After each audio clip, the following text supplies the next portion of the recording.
हमारे चैनल को सब्सक्राइब करें और बेल आइकन दबाना ना भूलें। सोना लूट कांड में पुलिस को एक और कामयाबी हासिल हुई है। 2 और गिरफ्तार किए गए हैं। मुजफ्फरपुर के दलसिंह, समस्तीपुर के दलसिंह सराय से विकास कुमार उर्फ बिट्टन और रेहान शाह, ये दोनों दलसिंह सराय से गिरफ्तार किए गए हैं। इससे पहले सीसीटीवी फुटेज के आधार पर 2 अपराध कर्मियों की पहचान की गई थी, एक प्रिंस कुमार और दूसरा गोलू कुमार, जिसके पूछताछ के दौरान विकास झा का नाम सामने आ रहा था।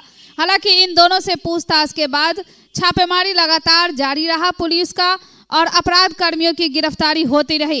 कुल गिरफ्तारी अभी तक की गई है वह 26 की गिरफ्तारी हो चुकी है और अपराध कर्मी इसमें संलिप्त हैं। यह एक बड़ी सफलता हाथ लगी है पुलिस को, जिसमें समस्तीपुर के दलसिंह सराय से 2 अपराधी को गिरफ्तार किया गया है, विकास कुमार उर्फ बिट्टन और रेहान शाह। इनके पास से 1 किलो 287 ग्राम सोना भी बरामद किया गया है।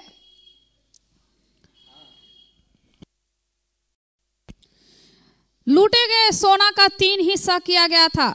एक हिस्से में यह एक सबसे बड़ी बरामदगी मानी जा रही है।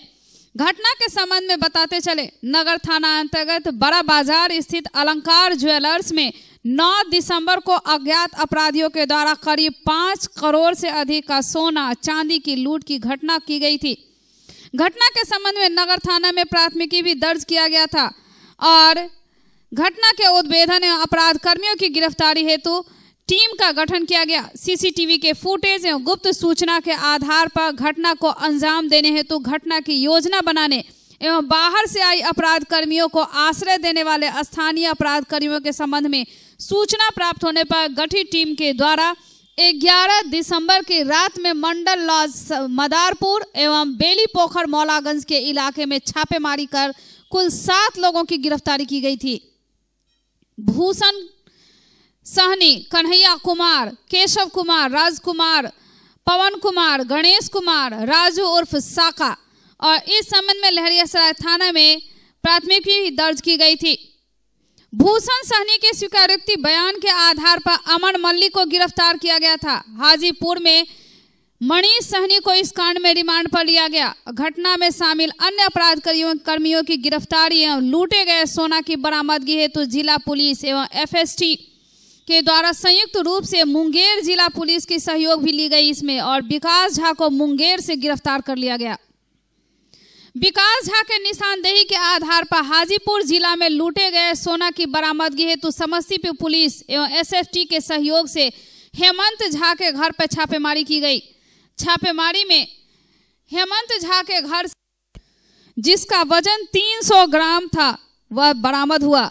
हेमंत झा द्वारा बताया गया कि सोना अपने साला बबलू झा जो बेलसंडी विभूतिपुर जिला समस्तीपुर का रहने वाला था उसके पास में है।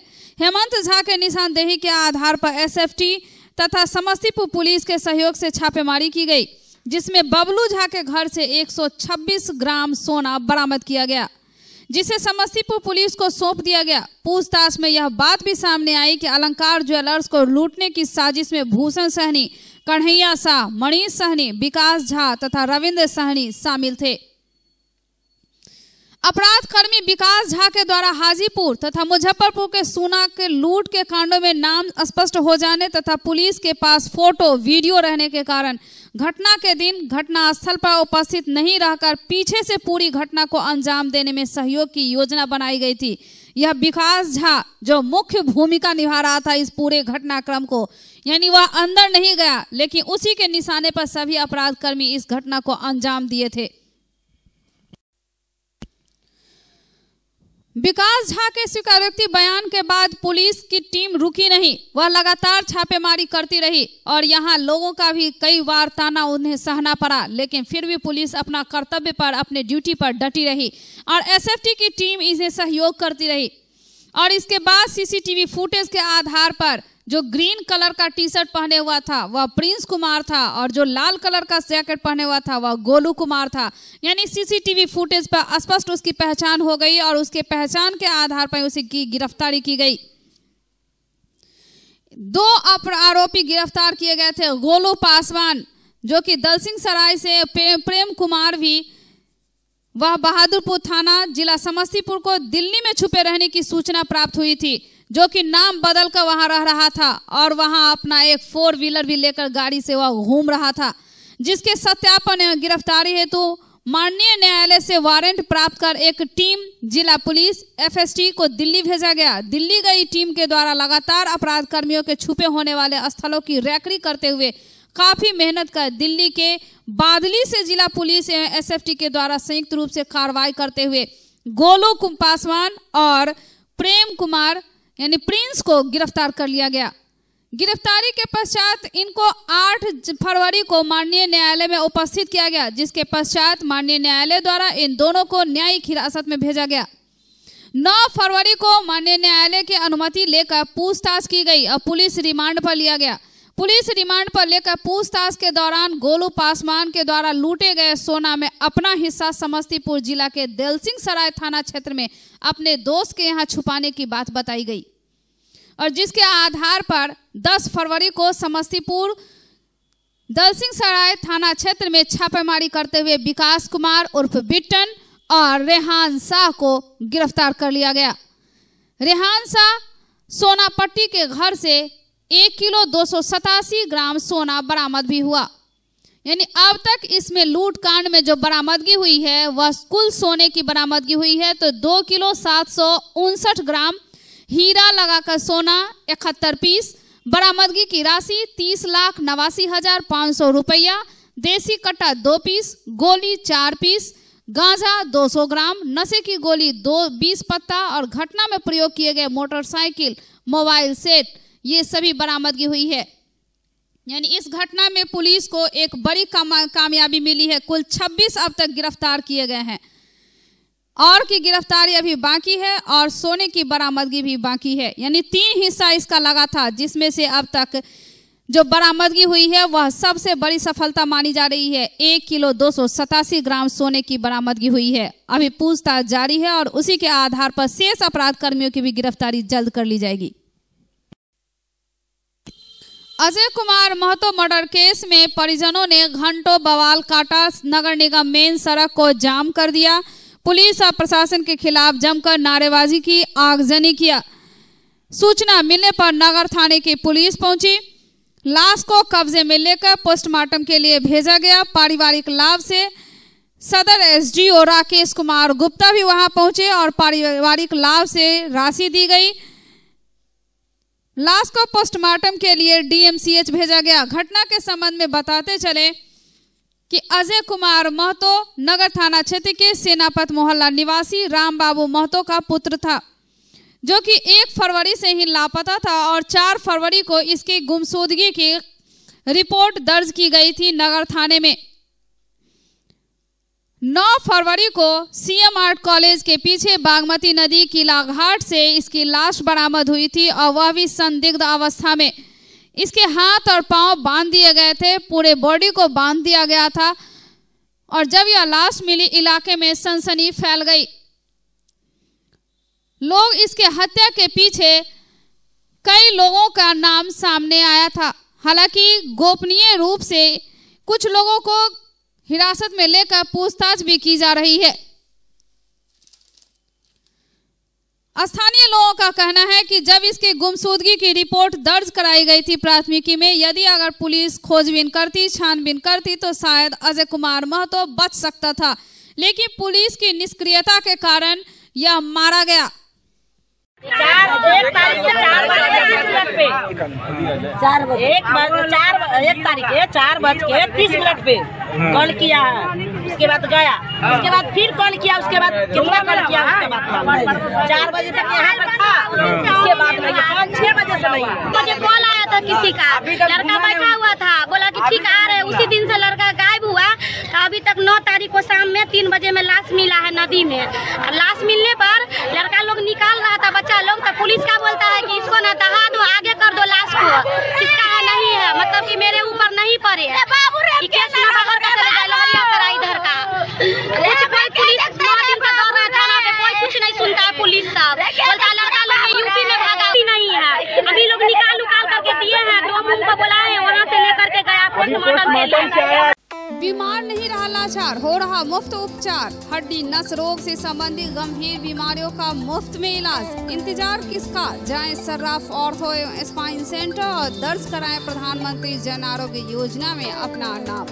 विश्व की सबसे बड़ी स्वास्थ्य सुविधाओं का उठाएं लाभ। आधुनिक ऑर्थोपेडिक सुविधा, ऑर्थोस्कोपी, स्पाइन सर्जरी, फ्रैक्चर का अत्याधुनिक इलाज। डॉक्टर SN सर्राफ, डॉक्टर अभिषेक सर्राफ, रीढ़ हड्डी और नस रोग विशेषज्ञ डॉक्टर प्रियंका बी सर्राफ, स्त्री और प्रसूति रोग विशेषज्ञ DMCH के सामने लहरियासराय। नाबार्ड द्वारा आयोजित 3 दिवसीय बैंकर्स प्रशिक्षण कार्यक्रम का उद्घाटन जिलाधिकारी डॉक्टर त्यागराजन SM ने किया। दीप प्रज्वलित करके उद्घाटन समारोह में उप विकास आयुक्त तने सुल्तानिया, SDC बैंकर्स राहुल कुमार, भारतीय स्टेट बैंक के क्षेत्रीय प्रबंधक Raghavendra Kumar, central bank of India के क्षेत्रीय प्रबंधक प्रमोद सहस्त्रबुद्धे, पंजाब नेशनल बैंक के क्षेत्रीय प्रबंधक मणिनाथ झा, जिला अग्रणी प्रबंधक अजय कुमार, उत्तर बिहार ग्रामीण बैंक के क्षेत्रीय प्रबंधक रविंद्र कुमार उपस्थित थे। जिलाधिकारी ने प्रशिक्षण कार्यक्रम को संबोधित करते हुए नाबार्ड द्वारा बैंकिंग स्टाफ हेतु 3 दिवसीय प्रशिक्षण कार्यक्रम आयोजित करने की सराहना की। सामान्यतः इस तरह का गहन प्रशिक्षण कार्यक्रम बैंकों की प्रशिक्षण इकाइयों द्वारा ही आयोजित किए जाते हैं। वर्तमान समय में ग्राहक संतुष्टि और बेहतर ग्राहक सेवा ही एक अच्छे बैंक की पहचान होती है। ऐसे में विभिन्न योजनाओं की संपूर्ण जानकारी प्राप्त कर ही ग्राहकों को उत्कृष्ट सेवा प्रदान की जा सकती है। नाबार्ड द्वारा आयोजित इस 3 दिवसीय प्रशिक्षण में कई बैंक्स के रीजनल मैनेजर्स और ब्रांच मैनेजर्स उपस्थित हैं और इन्हें 3 दिन का कार्यशाला आयोजित की गई है। तो मैं सभी बैंक से अनुरोध किया कि सरल तरीके से ज़्यादा लोन योग्य लाभार्थियों को मिले। सरकारी स्कीम जो बैंक से जुड़े हुए हैं वहाँ पर पारदर्शिता से सही समय पर लोन लोगों को मिले और जो सामान्य आदमी अगर बैंक में जाता है उनको और सरल तरीके से एक फैसिलिटेशन के तहत लोन मिले। और हम लोग जो डिस्ट्रिक्ट इनोवेशन फंड के तहत जो इंडस्ट्री शुरू कर रहे हैं किए हैं और फर्दर हम लोगों का फ्यूचर प्लान है उसमें बैंक्स का सहयोग हमने मांगा और एक सकारात्मक माहौल में सभी बैंक्स ने आश्वस्त किया कि सभी लोग प्रशासन के साथ सहयोग करेंगे और सरकार का जो मंशा है और जो विजन है उसके अनुरूप काम करेंगे। सर जी देखिए जीविका जो SHGs हैं दरभंगा का बहुत लाखों की संख्या में हैं और इनका लोन रीपेमेंट के रेशियो बेहतर रहा। उसका कारणों को जानते हुए उनको जो ट्रेनिंग दिया है उस प्रकार सब लोगों को या कम से कम टारगेटेड ग्रुप्स को जहाँ पर PMEGP हो या बड़े लोन्स दिए जाए उनको ट्रेनिंग दिया जाए। इसमें जीविका संस्थान को भी और RCT को भी इन्वॉल्व किया जाए। इस पर भी वर्क करने के लिए हमने नाबार्ड को सुझाव दिया। मेरा उम्मीद है कि वो लोग सुझाव को सकारात्मक रूप से लेकर के अच्छे ढंग से इसको एक रूपरेखा देंगे और अगले मीटिंग में हम लोग इसको चर्चा करते हुए कोशिश करेंगे कि लोगों को बैंकों के बीच कंपटीशन की बैंक हम लोग ये बोले हैं कि जो बैंक्स PMEGP और अन्य लोन में हम लोगों के साथ खड़े रहेंगे उन्हें हम लोग फंड पार करने का व्यवस्था करेंगे। नेशनलिस्ट बैंक्स के बीच में अच्छे कंपटीशन हेल्थी कंपटीशन होना चाहिए, इसके लिए हम लोग ने ऐसा व्यवस्था। उद्योग के लिए सर आप बोले हैं, क्या कहना चाहते हैं उद्योग के लिए? तो वही बात जो मैंने बताया क्लस्टर्स गठित करने के लिए और उसको विकसित करने के लिए बैंक्स का सहयोग बहुत आवश्यक है ताकि अच्छे ढंग से इंडस्ट्रीज और उद्योग विभिन्न स्तरों पर चाहे मीडियम स्केल हो, स्मॉल स्केल हो, लार्ज स्केल हो स्थापित। एवं नाबार्ड ने भी जिस तरह से हर एक सेक्टर में स्पेशली रूरल डेवलपमेंट और अदर एजेंसीज को सपोर्ट प्रोवाइड किया है वो बहुत इंपॉर्टेंट है रूरल डेवलपमेंट सेक्टर के लिए। ये हमेशा देखा जाता है कि जो सेल्फ हेल्प ग्रुप्स होते हैं उनकी लोन रीपेमेंट कैपेबिलिटी एक इंडिविजुअल से ज्यादा पाई गई है। जब भी हम एक ऑर्गेनाइजेशन या एजेंसी को लोन देते हैं बैंक की तरफ से तो हमेशा से जो स्टडीज की गई हैं उन्होंने बताया है कि लोन रीपेमेंट क्योंकि एक पीयर प्रेशर की वजह से एक ग्रुप जब रहता है तो उसमें एक इनिशिएटिव लेता है, बाकी लोगों को भी मोटिवेट करता है।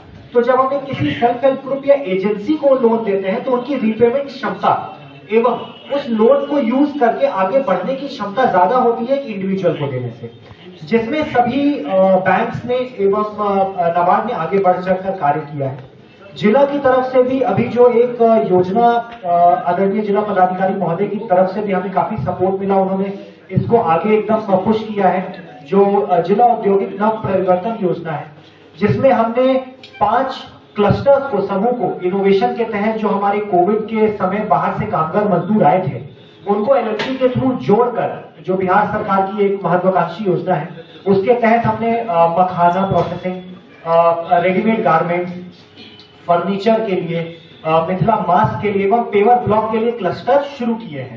बैंकर्स के लिए आयोजित की गई है। इसमें यह है कि नाबार्ड से रिलेटेड जो भी स्कीम्स है और सरकारी विभाग जो भी बैंकिंग से रिलेटेड उनकी स्कीम्स है, वो सभी लोग अपनी स्कीम शेयर करेंगे कि बैंकर्स को, ऐसे उनको सारी जानकारियां हैं, बट वही जानकारी थोड़ा उनका अपडेट किया जा सके कि प्रेजेंटली क्या भारत सरकार की स्कीम्स है, क्या राज्य सरकार की स्कीम्स है, क्या नाबार्ड की स्कीम्स है, ताकि ज़्यादा से ज़्यादा फिनेंसिंग हम लोग ग्रामीण क्षेत्र में कर पाए और हमारे जिले का सीटी रेशियो थोड़ा बढ़ पाए।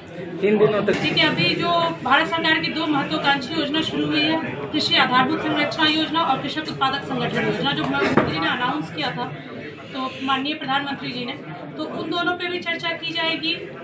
चूंकि हमारा राज्य जो है वो पूरी तरह कृषि और उससे अलाइड सेक्टर पे ही जुड़ा हुआ है, हमारा जो डिस्ट्रिक्ट मेनली, तो हम लोग उस पर भी चर्चा करेंगे कि गव्य विकास के जो भी स्कीम्स है, मत्स्य विभाग के जो भी स्कीम्स है, मखाना से रिलेटेड जो भी स्कीम्स है, जैसे इससे हॉर्टिकल्चर डिपार्टमेंट से, कृषि से रिलेटेड जो भी स्कीम्स है, सारे विभाग, डीपीएम, जीविका, सारे लोग अपने अपने स्कीम शेयर करेंगे ताकि हम लोग एग्री एंड अलाइड सेक्टर में लोन पोर्टल को बढ़ा सकें, ऋण प्रवाह को बढ़ा सकें। समूह के माध्यम तो हम लोग एसएचजी को फिनांस कर ही रहे हैं। जीएलजी भी एक कॉन्सेप्ट है जिसके थ्रू फिनांस किया जा सकता है, 4 से 6 लोगों का ग्रुप बनाकर कि उनको फिनांस किया। तो हम लोग कोशिश कर रहे हैं कि हमारी कुछ महिलाएं हैं जो बकरी पालन वगैरह में जिसमें छोटे लोन्स की आवश्यकता है, वैसी महिलाओं का ग्रुप बनाकर उनको हम लोग छोटे छोटे फिनांस करा पाए ताकि वो अपने आय में थोड़ी वृद्धि कर पाए। क्या नाम है आपका? आकांक्षा। मंत्रिमंडल का विस्तार किया गया। मुख्यमंत्री नीतीश कुमार के सामान्य प्रशासन, गृह, मंत्रिमंडल सचिवालय, निगरानी, निर्वाचन, ऐसे सभी विभाग जो किसी को आवंटित नहीं। उप मुख्यमंत्री तारकिशोर प्रसाद को वित्त विभाग, वाणिज्य कर, नगर विकास एवं आवास, श्रीमती रेणु देवी उप मुख्यमंत्री को आपदा प्रबंधन, पिछड़ा वर्ग एवं अति पिछड़ा वर्ग कल्याण, विजय कुमार चौधरी को शिक्षा संसदीय कार्य, विजेंद्र प्रसाद यादव को ऊर्जा योजना एवं विकास, अशोक चौधरी को भवन निर्माण, शीला कुमारी को परिवहन, संतोष कुमार सुमन लघु जल संसाधन, अनुसूचित जाति जनजाति कल्याण, मुकेश सहनी को पशु एवं मत्स्य संसाधन, मंगल पांडे को स्वास्थ्य, अमरेंद्र प्रताप सिंह को कृषि, डॉक्टर रामप्रीत पासवान को लोक स्वास्थ्य अभियंत्रण, जीवेश कुमार को श्रम संसाधन सूचना प्रौद्योगिकी, राम सूरत कुमार राजस्व एवं भूमि सुधार, सैयद शाहनवाज हुसैन उद्योग, श्रवण कुमार ग्रामीण विकास, मदन सहनी समाज कल्याण, प्रमोद कुमार गन्ना उद्योग एवं विधि, संजय कुमार झा जल संसाधन सूचना एवं जनसंपर्क, श्रीमती लेसी सिंह खाद्य उपभोक्ता संरक्षण, सम्राट अशोक चौधरी पंचायती राज, पर्यावरण वन एवं जलवायु परिवर्तन में नीरज कुमार सिंह, सहकारिता विभाग दिया गया सुभाष सिंह को, पथ निर्माण मिला नितिन नवीन को, सुमित कुमार सिंह को विज्ञान एवं प्रौद्योगिकी, सुनील कुमार मद्य निषेध उत्पाद एवं निबंधन, नारायण प्रसाद को पर्यटन, जयंत राज को ग्रामीण कार्य, आलोक रंजन कला संस्कृति एवं युवा विभाग, मोहम्मद जमा खान अल्पसंख्यक कल्याण, जनक राम खाद्य एवं भूतत्व, मदन सहनी, संजय झा, शाहनवाज हुसैन, जीवेश मिश्रा, ये 4 जो हैं कि मिथिला क्षेत्र से बनाए गए हैं मंत्री। मदन सहनी जिन्हें खाद्य उपभोक्ता संरक्षण मंत्री का पद पहले मिला था, अब उन्हें समाज कल्याण विभाग का मंत्री बनाया गया है। संजय झा जल संसाधन एवं सूचना एवं जनसंपर्क विभाग के मंत्री बनाए गए हैं। इस खुशी में जदयू की ओर से मिठाई बांटा गया और चले पटाखे कर्पूरी चौक पर। पूरे मिथिलांचल में संजय झा जी के मंत्री बनने से खुशी की लहर है। निश्चित रूप से यह मिथिलांचल को बहुत बड़ा दायित्व मिला है और मिथिलांचल को मौका देकर संजय झा जी जो मिथिला के विकास के लिए बहुत अधिक प्रयत्नशील रहते हैं, उनके मंत्री बनने से यहाँ खुशहाली आएगी। और इसीलिए आज कार्यकर्ताओं में खुशी का माहौल है। हम सभी लोगों के लिए, क्षेत्रवासियों के लिए, मिथिलावासियों के लिए बहुत ही सौभाग्य की बात है कि मिथिलांचल सपूत कर्मशील, समाज के जन जन के हित के लिए सदा सोचने वाले, कार्यकर्ताओं के हित के लिए सदा सोचने वाले, सदा जनोपयोगी कार्य करने वाले, मिथिलांचल में जो बाढ़ की समस्या है विगत कार्य में भी जिन्होंने बहुत ही अच्छा कार्य किया, उनको पुनः जल संसाधन विभाग माननीय मुख्यमंत्री जी ने आवंटित किया है। इसके लिए उनको कोटि कोटि बधाई। और हम सभी क्षेत्र के लोग, सारे एनडीए के कार्यकर्ता, इनके मंत्री मनोनयन होने पर बहुत ही उत्साहित और खुशी है कि अब हम लोगों को वर्षों से चली आ रही बाढ़ की समस्या से निजात मिलेगा और ये क्षेत्र खुशहाली की ओर प्रगतिशील होगा। कोरोना वैक्सीनेशन के द्वितीय चरण में प्रमंडलीय आयुक्त राधे श्याम शाह ने भी वैक्सीनेशन का डोज लिया। प्रमंडल में काम कर रहे सभी स्टाफ और सभी कर्मियों ने कोविड-19 का टीकाकरण करवाया। हाँ, कोविशील्ड वैक्सीन जो कोरोना का है, आज मेरे नेतृत्व में कमिश्नरी के सभी स्टाफ अफसर सभी लोग लिए हैं।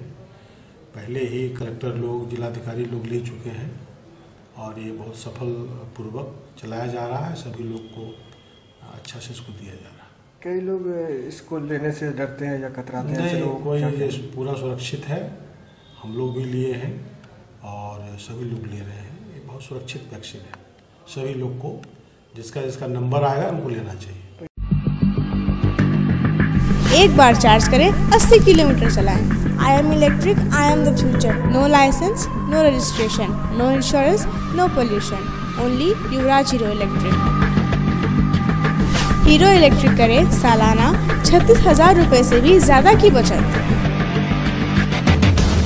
Easy finance available.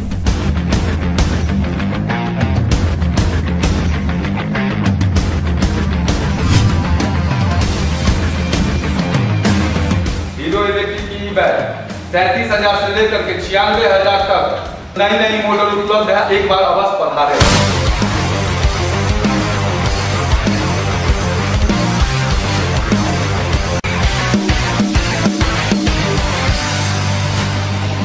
नमस्कार, युवराज हीरो इलेक्ट्रिक में आप सबका स्वागत है।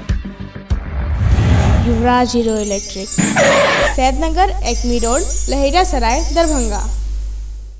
दिल्ली के सिंधु बॉर्डर पर 77 दिनों में 221 किसान शहीद हो गए। नगर कांग्रेस कमेटी की ओर से इन शहीद किसानों को श्रद्धांजलि दी गई। आज का कार्यक्रम जो श्रद्धांजलि सभा है किसानों के सम्मान में, और हम लोग इकट्ठे हुए हैं किसान के समर्थन में। अन्न के बिना जीवन नहीं है, जीवन और किसान के बिना देश नहीं। अगर देश नहीं उन्नति करेगा तो हम लोग अकाल के मुंह में चले जाएंगे। इसलिए हम लोग किसान के समर्थन में हैं और जो भी किसानों के लिए कांग्रेस कर सकती है वो करेगी और हमेशा करती रहेगी। जय जवान, जय किसान, किसान एकता जिंदाबाद। इग्नू का सत्रांत परीक्षा सीएम कॉलेज में 8 फरवरी से लेकर 13 मार्च के बीच संपन्न हो रही है। परीक्षा नियमानुकूल तैयारी के उद्देश्य से सीएम कॉलेज के इग्नू समन्वयक डॉक्टर RN चौरसिया की टीम द्वारा पूर्णतः कदाचार मुक्त एवं शांतिपूर्ण ढंग से संपन्न कराने की तैयारी की गई है। परीक्षा प्रातःकालीन तथा संध्याकालीन 2 सत्रों में आयोजित की जा रही है, जिसमें स्नातक, स्नातकोत्तर, BCA, PG डिप्लोमा तथा सर्टिफिकेट आदि कोर्सों के छात्र शामिल होंगे। परीक्षार्थी को इग्नू वेबसाइट से डाउनलोड हॉल टिकट तथा फोटोयुक्त आइडेंटिटी कार्ड लाना अनिवार्य होगा। साथ ही परीक्षार्थियों के लिए मास्क पहनना तथा सैनिटाइजर का प्रयोग अनिवार्य है। सीएम कॉलेज के इग्नू परीक्षा केंद्र का निरीक्षण करते हुए क्षेत्रीय केंद्र के सहायक निदेशक डॉक्टर राजीव कुमार ने परीक्षा को पूर्णतः शांतिपूर्ण एवं कदाचार मुक्त बताया तथा चल रही परीक्षा की तैयारी पर संतोष व्यक्त किया। इग्नू की परीक्षा सर कैसी चल रही है? इग्नू की सत्रांत परीक्षाएं 8 फरवरी से 13 मार्च तक आयोजित की जा रही हैं और इस परीक्षाओं के लिए खास अवसर ये है कि यूजीसी के मानकों के अनुसार जैसा कि उन्होंने आदेश दिया था यूजीसी ने कि कुछ ऐसे स्टूडेंट हैं जिनको हम लोग एग्जाम्पशन दे रहे हैं, यानी कि उनको बिना परीक्षा दिए हुए वो डायरेक्ट अपने अगले वर्ष में उनको प्रोन्नति दे रहे हैं। तो ऐसी स्थिति में अगर हम बात करते हैं तो सबसे पहले हम कहेंगे कि ग्रेजुएशन और पीजी के स्टूडेंट, अगर किसी ने ग्रेजुएशन में फर्स्ट ईयर या सेकेंड ईयर में जुलाई 2019 में प्रवेश लिया है, तो ऐसी स्थिति में वो जुलाई 2019 में प्रवेश पाने वाले सभी अभ्यर्थी अगर बीए फर्स्ट ईयर या सेकेंड ईयर के होंगे तो उनको बिना परीक्षा दिए उनको प्रमोट कर रहे हैं। इसके अलावा मास्टर्स में अगर पीजी प्रोग्राम में एमए इकोनॉमिक्स, हिस्ट्री, ज्योग्राफी या बाकी जितने भी मास्टर्स प्रोग्राम हैं, उन सभी प्रोग्राम्स की बात करते हैं तो अगर किसी अभ्यर्थी ने जुलाई 19 में अगर उसमें प्रवेश लिया है तो उसके आधार पर उसको बिना परीक्षा दिए प्रमोट कर रही है यूनिवर्सिटी। केवल असाइनमेंट और अगले जो वर्ष के परीक्षा का रिजल्ट है या पिछले वर्ष का जैसे सेकेंड ईयर में, तो उसके आधार पर उनको प्रवेश दिया जा रहा है। भारतीय रेड क्रॉस सोसाइटी दरभंगा शाखा ने अपनी जिम्मेदारियों को निभाने की कड़ी में 8 फरवरी की मध्य रात्रि में मेडिकल कॉलेज अस्पताल में ठंड से परेशान गरीब और लाचार मरीजों और उनके परिजनों के बीच कंबल का वितरण कर मदद करने का प्रयास किया। मुख्य अतिथि प्रमंडलीय आयुक्त रामचंद्र शाह ने अपने हाथों कंबल प्रदान किया। अस्पताल के महिला वार्ड, आपातकालीन ward, surgery ward, medicine ward में कंबल का वितरण किया गया। शाखा दरभंगा के सचिन मनमोहन सरावगी ने बताया कि यह कार्य हमेशा रेड क्रॉस सोसाइटी करती आ रही है। चाहे आग लगी हो या भूकंप हो या बाढ़ की विभीषिका को, रेड क्रॉस के दरभंगा शाखा सदा ही सेवा में कार्य में अग्रणी भूमिका निभाती रही है। वर्तमान में जारी कोरोना के कहर से बचकर घर लौटते प्रवासियों को हाईवे पर शीतल पेय उपलब्ध कराने में रेड क्रॉस की महती भूमिका रही है। आगे भी इस तरह के राहत कार्यक्रम जारी रहेंगे। कंबल वितरण में चेयरमैन डॉक्टर रामबाबू खेतान की देखरेख में संपन्न हुआ। वितरण कार्य में सफल बनाने में संस्था के राजेश बोहरा, आशीष शराफ, आत्म प्रकाश शराफ, डॉक्टर लता खेतान, मणि सिंह, डॉक्टर बीबी शाही, डॉक्टर अलका द्विवेदी, अशोक पंसारी, प्रशांत कुमार रवि, सोनू कुमार, सूरज सहनी मौजूद थे। हम लोग कमिश्नर साहब के द्वारा रेड क्रॉस के द्वारा, दरभंगा रेड क्रॉस ब्रांच के द्वारा कंबल का वितरण कर रहे हैं। जो भी नीडी पर्सन्स हैं, खास करके ऐसे अटेंडेंट या पेशेंट जो कि बिना कंबल के इस ठंड में ठिठुरते हुए अभी अपना इलाज करा रहे हैं, उनके लिए हम लोगों का थोड़ा सा ये प्रयास है कि कुछ उनको हम लोग कर सके उनके लिए। तो मानवता की सेवा करने में पूरी दुनिया में सबसे अग्रणी कोई संस्था है तो वो भारतीय रेड क्रॉस सोसाइटी है। चाहे बाढ़ की विभीषिका हो, भूकंप का दावानल हो, कहीं अग लगी हो, किसी को खून की जरूरत हो, कोई दुर्घटना हो जाए, तो सबसे पहले अगर मदद करने के लिए कोई संस्था आगे आती है तो वो रेड क्रॉस सोसाइटी है। उसी मानवता की सेवा करने की कड़ी में आज हम लोग डीएमसीएच में जो भी लाचार मरीज यहाँ इलाज करा रहे हैं, चाहे उनके अटेंडेंट हों, उनके बीच हम लोग इस सर्दी की रात में कंबल बांट करके उनकी मदद करने का थोड़ा प्रयास कर रहे हैं। दरभंगा चिकित्सा महाविद्यालय में वरिष्ठ नर्तक मोहित खंडेलवाल को आचार्य श्रेष्ठ सम्मान से सम्मानित किया गया, जिसमें दरभंगा मेडिकल कॉलेज के doctor Kripanath Mishra, doctor KNP Sinha, doctor Poonam Mishra तथा डॉक्टर ओम प्रकाश थे। उन्होंने कहा कि मोहित खंडेलवाल कई वर्षों से नृत्य का प्रशिक्षण देते आ रहे हैं। दरभंगा मेडिकल कॉलेज के छात्रों को भी इन्होंने प्रशिक्षण दिया है। इनके उज्जवल भविष्य की कामना करते हुए डॉक्टर ओम प्रकाश ने कहा कि इनके अपने संघर्षों से जो काम अनिश्चित था, इसमें कम उम्र में इन कामों में भी इन्होंने निश्चित अथक प्रयास भी किया है।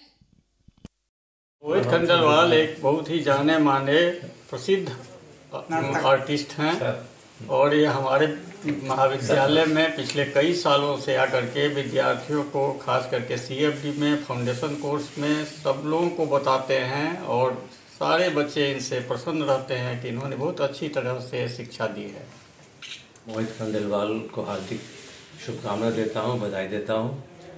ये दरभंगा मेडिकल कॉलेज का जब भी कोई कार्यक्रम होता है तो लड़कों को, लड़कियों को डांस सिखाने के लिए हमेशा आते हैं, हमेशा तत्पर रहते हैं और बहुत अच्छा प्रोग्राम खुद करते हैं। एक बहुत अच्छे डांसर हैं और ये अपना डांस का क्लासेज भी चलाते हैं। मैं इनको, इनकी अच्छी भविष्य की कामना करता हूँ। धन्यवाद। जाने माने विश्वविख्यात नर्तक हैं इनका अपना नटराज डांस एकेडमी भी चलता है और ये शहर के और आसपास के कई शहरों के विद्यार्थियों को ये नृत्य सिखाते आ रहे हैं। हम लोगों के यहाँ MBBS कोर्स में फाउंडेशन कोर्स चलाया जाता है 1 महीने का, जिसमें हम लोगों की हमेशा मदद करते आए हैं। कोरोना संक्रमण के मद्देनजर विगत कई महीनों से बंद पड़े स्कूल एवं शिक्षण संस्थानों को स्वास्थ्य विभाग के निर्देश से खोलने की इजाजत दी गई। गाइडलाइन के साथ साथ छात्रों को स्कूल आने के लिए दिशा निर्देश भी दिए गए। संक्रमण को देखते हुए गाइडलाइन के अनुसार प्रबंधकों को स्कूल संचालन करने की जिम्मेदारी दी गई है और इसके तहत सुरक्षा से छात्र स्कूल में आ सकते हैं। इसके लिए माता पिता की लिखित सहमति भी लेनी है। दरभंगा राजकीय मध्य विद्यालय लक्ष्मी देवी में छात्रों के बीच गाइडलाइन का पालन करते हुए 2 गज की दूरी और मात्र सैनिटाइजर का भी प्रशिक्षण छात्रों को शिक्षकों के द्वारा कक्षा में दिया जा रहा है और वह भी बच्चे मास्क लगाकर नहीं आएंगे उनको स्कूल में प्रवेश नहीं करने दिया जाएगा। सभी नियम और कानून को देखते हुए सरकारी और प्राइवेट स्कूल भी खोल दिए गए। शिक्षा विभाग के आदेशानुसार 10 महीने बाद खुला है ज्ञान सरिता पब्लिक स्कूल। पूरे गाइडलाइन के अनुसार 50% बच्चे ही स्कूल में आएंगे, वह भी सैनिटाइज होकर मास्क लगाकर।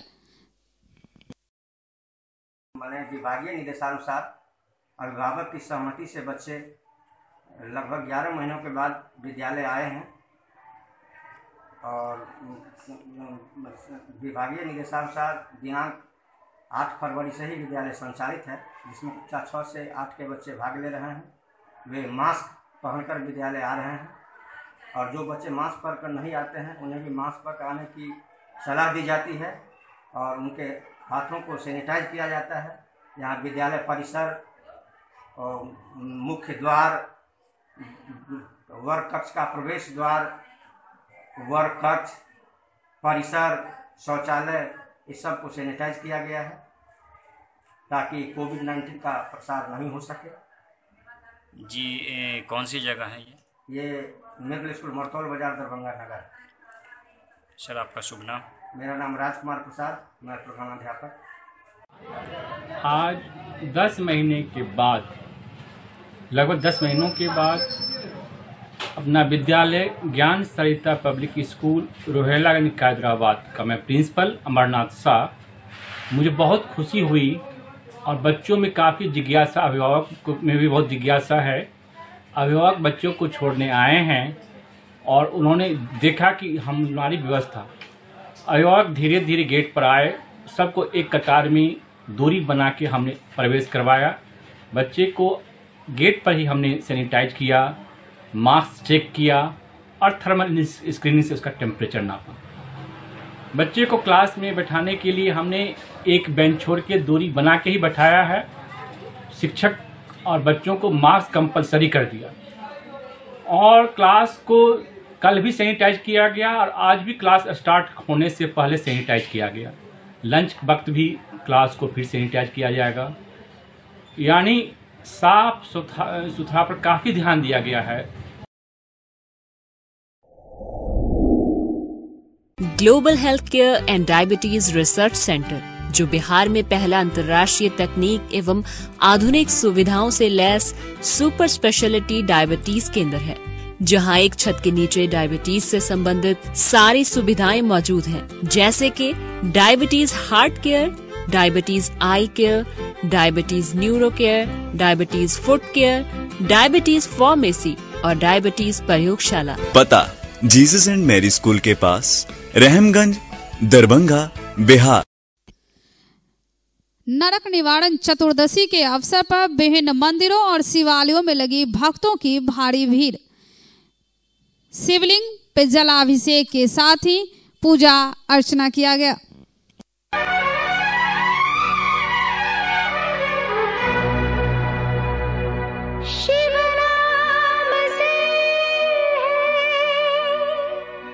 जगत में उजाला, हरि भक्तों के है मन में शिवाला।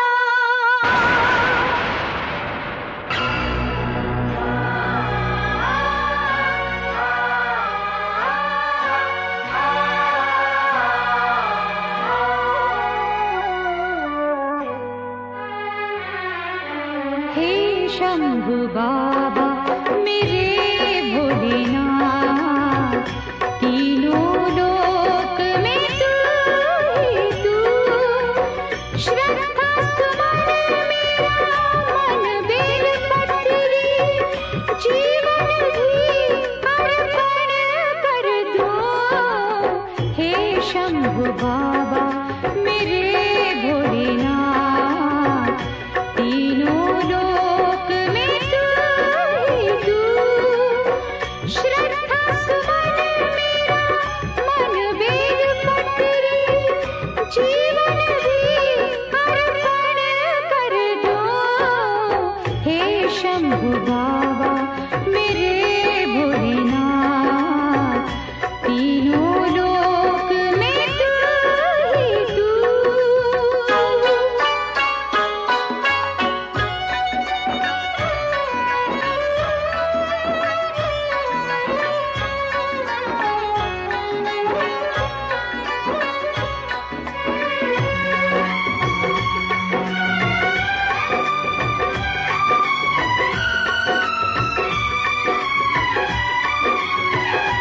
जग का स्वामी है तू, अंतर्यामी है तू, मेरे जीवन की अनमिट कहानी है तू। तेरी शक्ति अपार, तेरा पावन है द्वार, तेरी पूजा मेरा जीवन आधार। धूल तेरे चरणों की लेकर जीवन को साकार किया। हे शिव शंकर